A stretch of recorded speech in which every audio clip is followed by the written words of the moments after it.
안녕하십니까. 그레이트 스펜서 미스터 율입니다. 시니어 로맨스 오디오 드라마 아내의 향기가 나는 여자 그리고 단팥빵입니다. 오늘은 그 두 번째 이야기 에피소드 2 나를 사랑한 스파이입니다. 실례지만 혹시 제 입에서 나온 소리는 너무나 작고 떨려서 마치 제 것이 아닌 듯 했습니다. 그녀는 고개를 살짝 갸웃하며 저를 응시했습니다. 무심하면서도 어딘가 깊이를 알 수 없는 눈동자. 햇살이 그녀의 단단한 이마 위로 흐트러진 머리카락을 비추고 있었습니다. 그 짧은 순간 제 심장은 천둥처럼 울렸습니다. 제가 20대에 아내에게 처음 데이트 신청을 하던 그때처럼 말입니다. 그녀의 시선이 제게 닿자 저는 마치 얼어붙은 사람처럼 움직일 수 없었습니다. 콧끝을 스치는 바람은 여전히 아내의 향기를 품고 있었고 제 머리는 이것이 어떤 기억의 장난인지 이성적으로 분석하려 했지만 제 몸은 이미 그 향기에 먼저 반응하고 있었습니다. 마치 오래전 잊었던 주인의 목소리를 들은 늙은 개처럼 제 모든 세포가 그 향기가 불어오는 쪽으로 깨어나는 기분이었습니다. 네, 무슨 일이시죠? 저를 찾으시는 분인가요? 그녀의 목소리는 낮고 부드러웠습니다. 아내의 목소리처럼 상냥함이 있었지만 동시에 단단한 바위 같은 결이 느껴졌습니다. 훈련된 군인처럼 그녀의 목소리에는 불필요한 감정의 군더더기가 없었습니다. 저는 겨우 정신을 차리고 손에 든 단팥빵 봉투를 그녀에게 내밀었습니다. 아닙니다. 그게 실례지만 혹시 단팥빵 좋아하세요? 제가 좀 많이 사서요. 횡설수설하는 저의 모습에 그녀는 옅게 미소 지었습니다. 그 미소는 차분했지만 어딘가 모르게 제 의도를 분석하고 판단하려는 듯한 날카로운 그림자가 엿보였습니다. 평생을 사람의 표정 뒤에 숨은 의도를 읽어내는 훈련을 해온 저에게 그녀의 미소는 단순한 친절이 아니라는 것을 알겠었습니다. 그녀는 제 손에 들린 단팥빵 봉투를 잠시 응시하더니 조용히 고개를 저었습니다. 아니요, 괜찮습니다. 전 식사 대용으로 간단하게 샐러드를 먹는 편이라서요. 단호한 거절. 저는 무안함에 얼굴이 화끈거렸습니다. 제 인생에서 이렇게 무모하고 어설픈 말을 내뱉은 적이 있었던가요? 국가의 운명이 걸린 협상 테이블에서도 평정심을 잃지 않았던 대통령 직속 비밀결사대의 수장 미스터 K 사전에는 없던 행동이었습니다. 네, 실례했습니다. 그녀는 고개를 살짝 숙여 인사를 건네더니 더 이상 저를 돌아보지 않고 목련나무 아래를 떠나 유유히 걸어갔습니다. 멀어지는 그녀의 뒷모습, 걸음걸이 하나하나가 마치 잘 짜인 안무처럼 흐트러짐이 없었습니다. 바람은 여전히 그녀의 체향을 제게 실어다 주었고 저는 그 자리에 못 박힌 듯 서서 그녀가 시야에서 완전히 사라질 때까지 눈을 떼지 못했습니다. 저의 심장은 마치 격렬한 전투를 치른 후처럼 아직도 진정되지 않고 격렬하게 뛰고 있었습니다. 아내의 향기, 그리고 낯선 여인의 목소리, 제 삶의 모든 질서가 단숨에 무너져 내리는 순간이었습니다. 그날 이후 제 일상은 완전히 균열이 가기 시작했습니다. 아침 운동은 집중할 수 없었고 커피 2잔은 여전히 내렸지만 빈잔을 볼 때마다 이제는 그녀의 얼굴이 떠올랐습니다.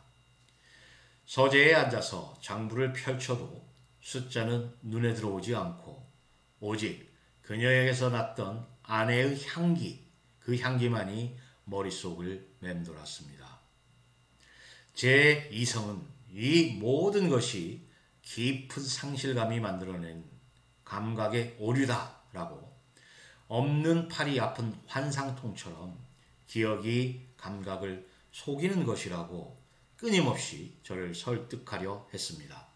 하지만 제 직감은 평생을 음지에서 단련해온 저의 동물적인 감각은 이것이 단순한 우연이 아니라고 경고하고 있었습니다.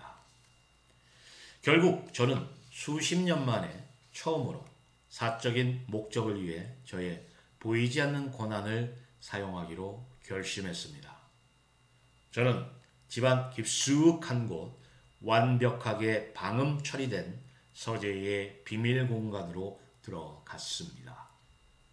그곳은 은행원 김도현이 아닌 미스터 K로서 존재하는 저만의 성역이었습니다. 암호화된 통신 장비를 통해 저는 제 오랜 동료이자 그림자처럼 움직이는 팀원에게 단 한 줄의 메시지를 보냈습니다. 접근 대상 이지혜, 50대 중반 여성, 매일 오전 8시 여리공원 목련나무, 특이사항, 특정 향수 사용, 모든 기록조의 요망, 흔적 없이. 답시는 정확히 24시간 후에 도착했습니다. 제 앞에 펼쳐진 그녀의 공식적인 이력은 너무나 깨끗하고 완벽해서 오히려 비현실적이었습니다. 이름 이지혜, 나이 55세, 유명 사학재벌의 외동딸로 입양되어 최고의 교육을 받고 자랐음. 국내 최고 대학을 수석으로 졸업한 후 미국으로 건너가 국제관계학 박사학위를 취득. 이후 유럽의 저명한 띵크탱크에서 수석 연구원으로 활동하다 2년 전 양부모의 건강 문제로 귀국. 현재는 별다른 직업 없이 과거의 경력을 바탕으로 비공식 자문활동과 봉사활동으로 소일하고 있음. 가족관계는 사별한 양부모가 전부. 그 외에는 아무것도 없음. 저는 보고서를 덮으며 쓴 웃음을 지었습니다. 이것은 진짜 이력이 아니었습니다. 이것은 누군가에게 보여주기 위해 정교하게 만들어진 가짜 이력이었습니다. 평생을 이런 종류의 위장신문을 만들어내고 또 간파하는 일을 해온 저에게 그녀의 이력서는 너무나 많은 것을 말해주고 있었습니다. 해외 활동 기간의 기록이 비정상적으로 매끄러웠고 자문 활동이라는 애매한 표현은 언제든 비밀 임무를 수행할 수 있는 완벽한 위장이었습니다. 그녀는 보통 사람이 아니었습니다. 그녀 역시 저처럼 그림자 속에서 살아온 사람이라고 확신이 들었습니다. 그렇다면 그 향기는 대체 무엇이란 말인가? 다음날 아침 저는 다시 공원으로 향했습니다. 이번에는 단순한 감정의 이끌림이 아니었습니다. 이것은 탐색이자 확인이었습니다. 저는 그녀에게 다가가 최대한 부드러운 미소와 함께 말을 걸었습니다. 위재 선생님 맞으시죠? 지난번에 명함 주셨던 사람입니다. 김도연이라고 합니다. 그녀는 저를 보고 잠시 놀란 듯 했지만 이내 평정심을 되찾고 가볍게 목례를 했습니다. 그녀의 눈은 여전히 저를 자세히 살펴보며 분석하고 있었습니다. 아, 네, 기억합니다. 단팥빵 좋아하시던 분.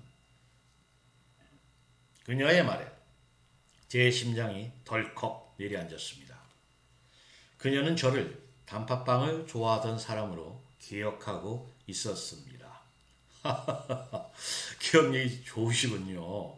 사실 오늘도 습관처럼 사오고 말았습니다. 저는 멋쩍게 웃으며 손에 든 빵 봉투를 들어 보였습니다. 그러자 그녀의 눈빛이 아주 미세하게 거의 알아차릴 수 없을 정도로 흔들리는 것을 저는 놓치지 않았습니다. 마치 단팥빵이라는 단어가 그녀 내면에 아주 깊은 곳에 있는 무언가를 건드린 것처럼. 오래된 습관이실까 보군요. 제 언니도 어렸을 때 팥이 가득 든 단팥빵을 참 좋아했었죠. 손에 쥐었을 때 묵직하게 느껴질 정도로 팥이 가득 찬 걸 진짜라고 하면서요. 무심하게 툭 던진 한마디. 하지만 그 말은 제 심장에 파문을 일으켰습니다. 제 아내가 늘 하던 말이었습니다. 네, 아주 오래됐습니다. 이미 세상을 떠난 제 아내와 관련된 습관이라서요. 저는 의도적으로 아내의 이야기를 꺼냈습니다. 이것은 제가 던진 미끼였습니다.